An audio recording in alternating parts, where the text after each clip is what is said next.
Welcome to Open Access. I'm Craig Kano. Today we're sitting down with Commissioner Rich Glick, who joined FERC in November after having served as a policy advisor and counsel to the Senate Energy and Natural Resources Committee. Before that, he was a renewable energy industry executive, senior policy advisor to former Energy Secretary Bill Richardson, and advisor to former Senator Dale Bumpers of Arkansas. Commissioner Glick, welcome to the podcast. Thank you, Craig. Commissioner, you've been here for about 6 weeks, and it's been a very busy time. How's the transition from Capitol Hill to FERC going? Well, you're right. It's been an extremely busy 6 weeks. I put together a great team of advisors, spent a significant amount of time trying to get up to speed on a wide variety of issues, read and voted on a large number of orders, and participated in my first commission meeting. See, it's hard to believe it's been just 6 weeks. But I've really enjoyed it. What I've most valued is getting to know the amazing and talented staff here at the Commission. They are not only brilliant, which most people already know, but they're also very dedicated public servants and have been immensely helpful in getting me up to speed on these pending matters. We're back to a full 5-member commissioner for the first time in a couple of years. How is it working with your fellow commissioners? You know, Craig, I've really enjoyed getting to know the other 4 commissioners. Each one brings a very diverse perspective to this commission. For instance, Chairman McIntyre brings with him 30 years of experience in practicing before the Commission and a keen understanding of the statutes under which we operate. Commissioner LaFleur, she offers a wealth of knowledge about this agency and its practices. She really digs down deep into understanding the issues we deal with at the Commission.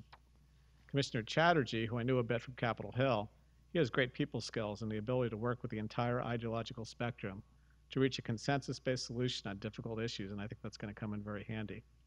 And Commissioner Powelson brings with him a very important perspective of a former state regulator, as well as a deep understanding of energy markets. How do you see your role as commissioner here at FERC? Do you have any specific issues or matters that you plan to focus on? So, Craig, well, in brief, I believe each commissioner acts like an umpire in baseball, calling balls and strikes. We need to weigh each matter pending before us within the requirements of a particular statute, such as the Federal Power Act. And then we make conclusions based on the record in each proceeding. But with regard to the issues that I care mostly about, I'm going to really focus on 4, I think, here during my time at the Commission. First, I think the Commission needs to continue to eliminate the barriers that exist in markets to emerging technologies such as energy storage and renewable electric generation. These technologies weren't very prevalent during times when many of these market rules were established, and I think it's important that we go back and revisit some of those rules and determine whether they're acting as any barriers to the technologies. Second, I'd like to work with my colleagues to improve the process pursuant to which the Commission considers applications for interstate natural gas pipelines. The Commission is being called upon to consider an increasing number of these applications for proposed pipelines, and they can have significant impacts on consumers, communities, and the environment. And I think we need to examine whether the Commission's current approach accurately assesses the public interest.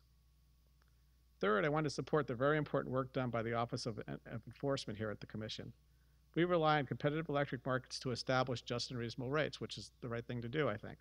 But it's incumbent on the Commission to continue to ensure that these markets are truly competitive and not being manipulated. My final area I'd like to focus on is really on cybersecurity. You can't open up the newspaper today or turn on the television without hearing about the threat of cyber attacks upon our critical infrastructure, especially our critical energy infrastructure. The Commission plays an important role in cybersecurity, in protecting our bulk electric system. And I want to work with my colleagues to try to stay a step ahead of the growing threat of cyber attacks. What do you see as the major challenges or opportunities that FERC faces in the coming years? Well, we have a number of challenges and opportunities, but I would say probably the one most pressing is the fact that we're in the middle of a dramatic transformation in the way we produce, transport, and consume energy. And I think the transformation offers a lot of benefits, for instance, to our consumers, to our economy, and to the environment. But it's important that the Commission acts pursuant to our statutory responsibilities, of course, in a manner that doesn't block this transformation that is taking place, but also facilitates it to ensure that the public interest is protected. The Commission just issued its much anticipated order on grid resilience, and you wrote a concurring statement to go along with that. In a nutshell, what's your view of the issue? Well, Craig, I think it's hard to provide in a nutshell my view. I certainly have strong views, as I think the other commissioners did as well. But speaking briefly about the grid resilience, and I'm going to try to speak briefly about it, I want to first commend Chairman McIntyre for getting to work right on the issue when he joined the Commission and steering us towards unanimous decision. That wasn't easy to do, and I think he did a superb job there. I think the Commission made the right decision in rejecting the Department of Energy's proposed rule. There simply wasn't any evidence in the record to demonstrate that there were immediate threats to the resilience of the bulk power system, and certainly not to conclude we needed to subsidize uncompetitive generation that has its own resilience issues. But I look forward to reviewing what the RTOs and ISOs submit on the subject. As I said in my concurring opinion, if the record demonstrates there's a problem, we should act. But if there's no threat that requires immediate action, the Commission should move on to the many other matters that are very important that are pending before us. Commissioner, thanks for joining us today. We hope to see you again soon on Open Access. Thanks, Craig. I'm glad to do it anytime. FERC is an independent regulatory agency that oversees the interstate transmission of electricity, natural gas, and oil. FERC reviews proposals to construct and operate interstate natural gas pipelines and liquefied natural gas terminals, and oversees the licensing of non-federal hydropower projects. FERC protects the reliability of the high-voltage interstate transmission system through mandatory reliability standards, and it monitors interstate energy markets to ensure that everyone in those markets is playing by the rules.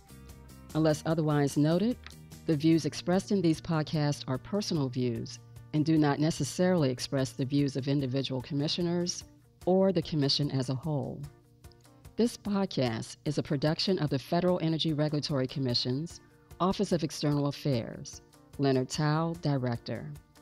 We'll be updating our posts when we've gotten more news, so be sure to check out our website, www.ferc.gov, and follow us on Facebook, Twitter, and LinkedIn to find out when our next podcast airs.